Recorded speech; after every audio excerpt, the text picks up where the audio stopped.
everyone, and welcome back again to RC Fun & Games. And today, of course, we are continuing the upgrade series on the Traxxas Trx4M High Trail. And I must say, this K10 is turning out to be a beast, guys. Once I've got all these components that we have been fitting, it is now a real performer. There is nothing on my course that it can't take on and that it didn't conquer. So I am really impressed, considering it is quite a tall vehicle. So, in my opinion, the only thing I can do next is to put an improved suspension in. So, let's throw the 53mm shocks from Injora in here. I might buy a set of 59s to throw in the back, but let's get these on. Let's show you guys how I like setting up my rigs and, of course, other possible ways of setting up your shocks according to your preferences. Okay, let me get that body off. Okay, and let's start by removing the wheels once again.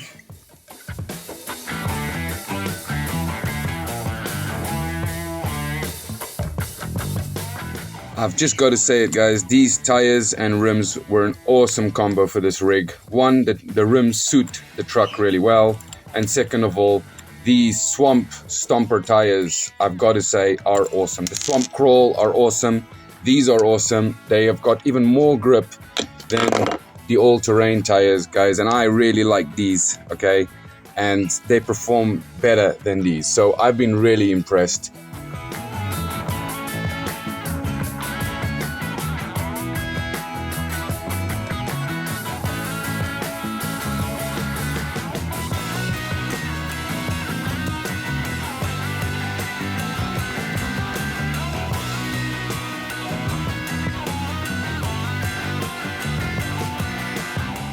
Okay, so I'm gonna get the shock off on this side, and then we'll move on one by one and get them installed. I'm gonna show you guys the differences of filling them up and how you close them, the different preload settings you can basically fit by doing that to it. Okay guys, now that we got one off, it definitely hasn't got the smoothest action. I also found that these were lacking a little bit of oil when I first got them, so I just want to see. Yeah, there's a little drop of oil in there, but I can't say that's had a lot of oil in there. And besides that, it hasn't leaked yet, this one, but that tells me it did not have enough oil from factory at all. It doesn't feel great. Anyway, let me show you guys the new shocks, and I'm going to show you guys the different ways you can set them up when you close the cap. If you want preload, if you want neutral, if you actually want like a drooped setup. It all depends on your taste and your crawling style. I'm going to show you guys a few different ways to do your shocks, so let's get stuck in. Okay guys, I'm going to fill up 3 of the shocks at the moment so that I can show you guys exactly the 3 different ways you can set up your shocks for your rigs. Okay, so we start here with number 1. So let's just get our collet off. Spring. Okay, as dry as a bone. Can't say it feels very smooth, this one, funny enough. Let's get that cap open. I'm gonna be using, I got 2 different types of oil I like using on these rigs, but I'm gonna throw in the 51WT and see how that works. If that's too thick, I'll end up going down to 19WT, which is 200 CPS, and this one is the 650 CPS. Okay, so let's get started. Let's throw the 51 in. It gives it a slower action, and I kind of like that, so let's start with this one. So, okay, just compress your shock completely and start filling up your shock. Drop by drop. Pull out the shaft.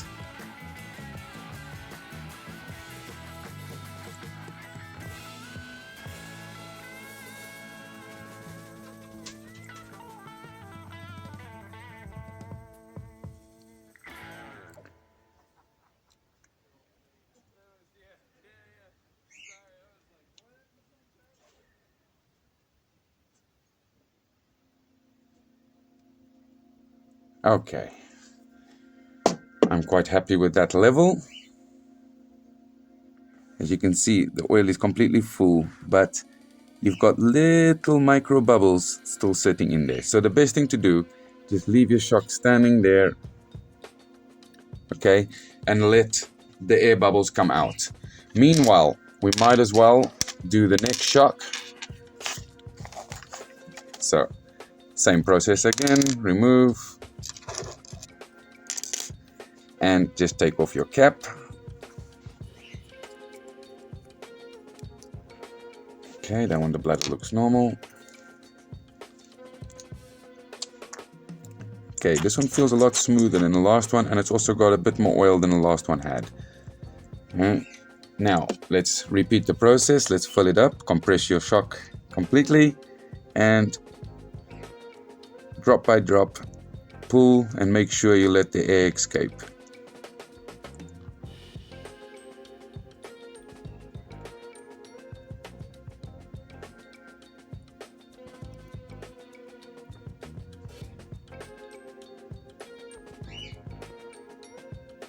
Okay.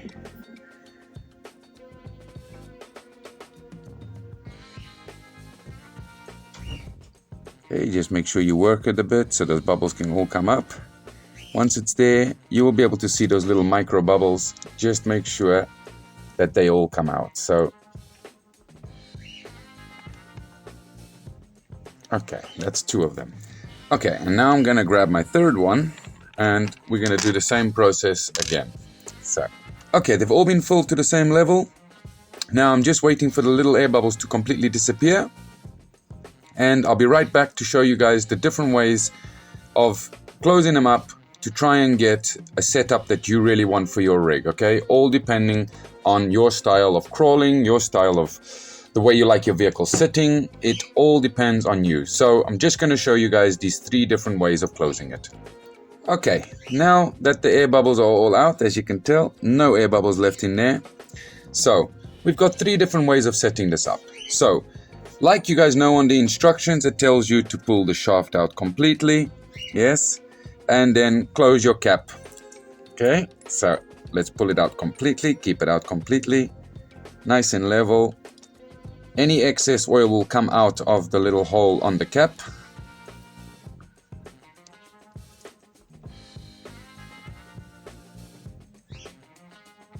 Okay, and as you guys can see, the oil level was good, no excess oil came out. But now let's see the difference of setting it up with that out. So by doing this, you've ended up with a positive feedback, okay?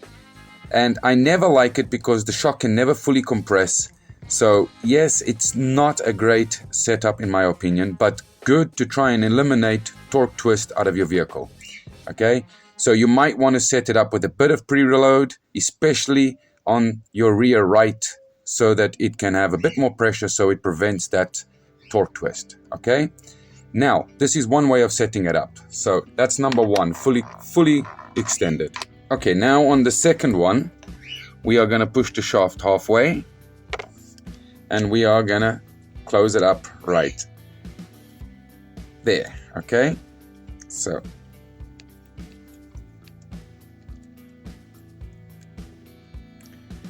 as you guys can see, a little bit of oil wants to come out, so clean that up. Now, let's see the difference of this setup over the other one. So, compressing, it compresses all the way. And then, when you let go, it stays there. If you push it out, it pulls back. So, like that, you're always riding at semi-half height, okay? It's not always trying to push maximum, and it's not always trying to ride with it all the way in. It's kind of fighting to stay in the middle, okay? Giving you an overall smooth ride and a great setup. I do like this setup, but I'm going to show you guys how I normally set mine up.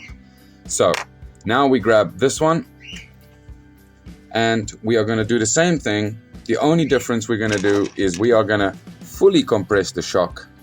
Okay, take out cap, put it on.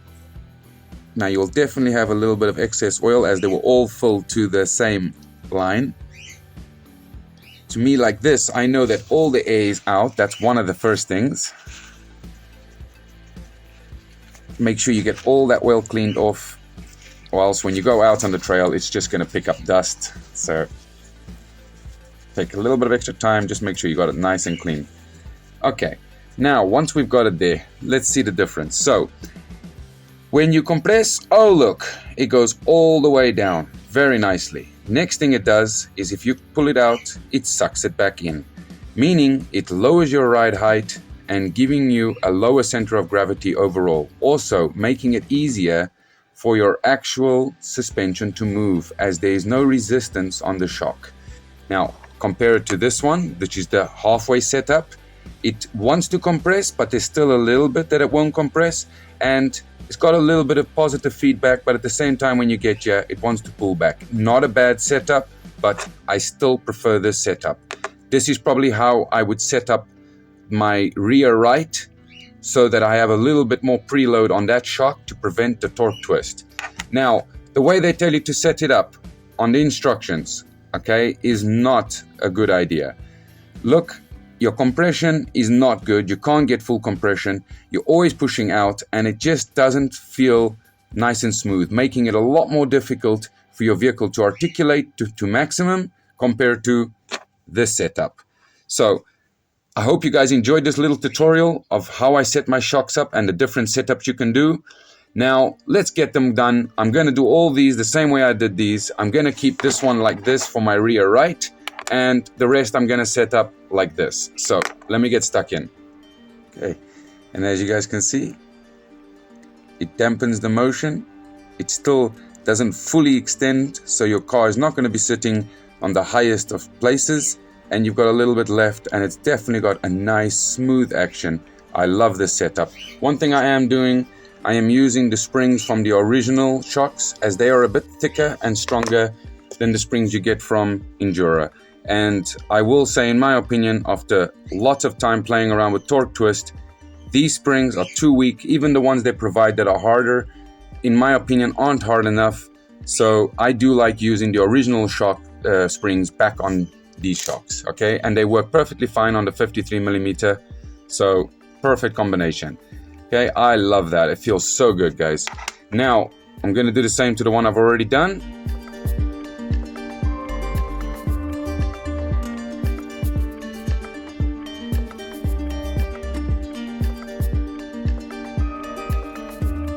We're going to be installing it on this right corner, the one with a little bit more preload. Let's get the ball joints installed.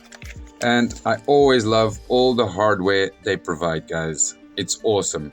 At the end of the day, you can fill up a box. Once you've built one, you've got enough extra bolts to build another one.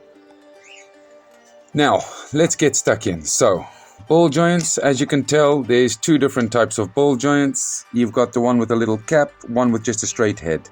Okay? The one with the cap, if I'm not mistaken, is the one that's going to go on top, and the other one goes in the bottom. As you'll find out, this one cannot go in the top. The ball joint is too big to go in the aluminum top part of the shock, okay? So these just go in the bottom, and they are simple. You just clip them in and it's done. Now, the upper one with the little collet. So we're then just gonna grab an O-ring, throw that over, put it down to the bottom, okay? Once you've got it like that, put the flat side to the back of the letters. You don't want to hide your letters, so put it like that. Grab another O-ring and just throw it over the top.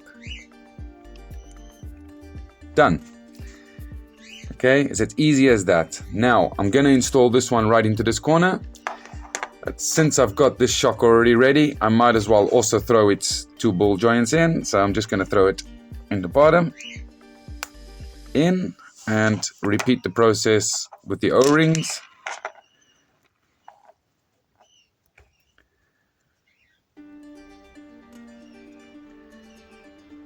Okay. Once again, don't forget, flat side to the back, put it through, grab your next O-ring and just slide it over the top.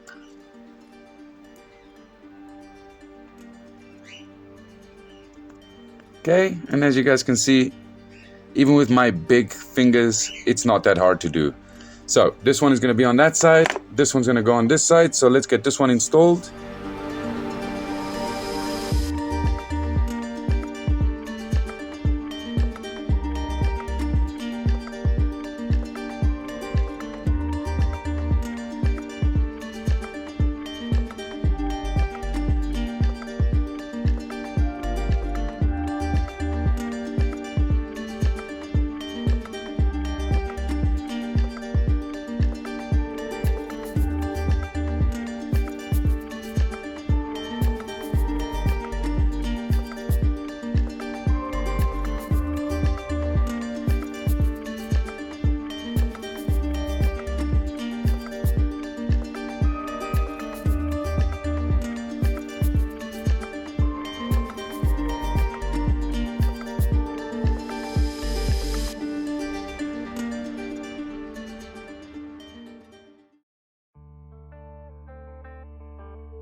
Guys, I just wanted to show you how much hardware you end up with every single time. Look at that.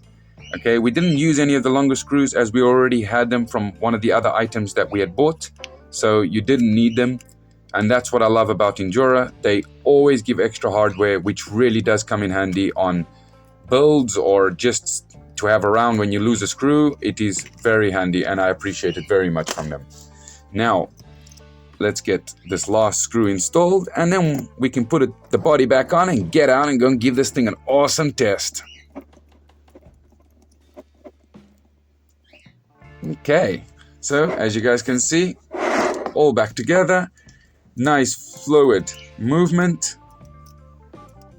As you can see, it extends all the way.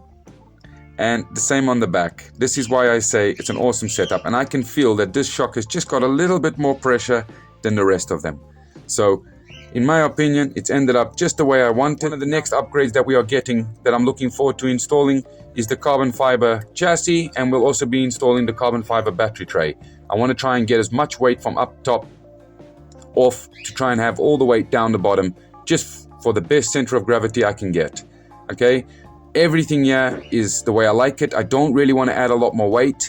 If they come out with a steering arm in brass, I possibly will buy that for the extended axles, but besides that, I think it's got enough weight all around to keep the vehicle seated down. Now, I still haven't touched the body, so that's one of the things I want to do next in the upgrade series. I want to do a little bit of a paint job from the inside to stop the transparency of that body and maybe even spruce up the outside of the body a bit with a bit of paint. But we'll have a look into that when it comes to the time. Yeah, and let me know in the comments what awesome things are out there. I'm looking for bumpers for this rig. Injora still hasn't come out with some, so if you guys know of some awesome bumpers on the market already for the K10, let me know, put a link in the comments so I can go and check them out. I really appreciate it, guys. I'm not going to bore you guys putting on the wheels. I'm going to throw them on. But before I do that and run away, I just wanted to say thanks again for watching my videos. I really appreciate it. If there's any topic that you guys would like me to hit that I'm not, please let me know in the comments, things that you guys would like to see. There's a lot more parts I'd like to use, but I'm finding it very difficult living in Portugal to order a lot of the other parts that are available. But hopefully over next year I will get a system sorted out so I can order from the States and start reviewing some of the awesome parts that they produce. Now, let me get my wheels on and let's get on that course.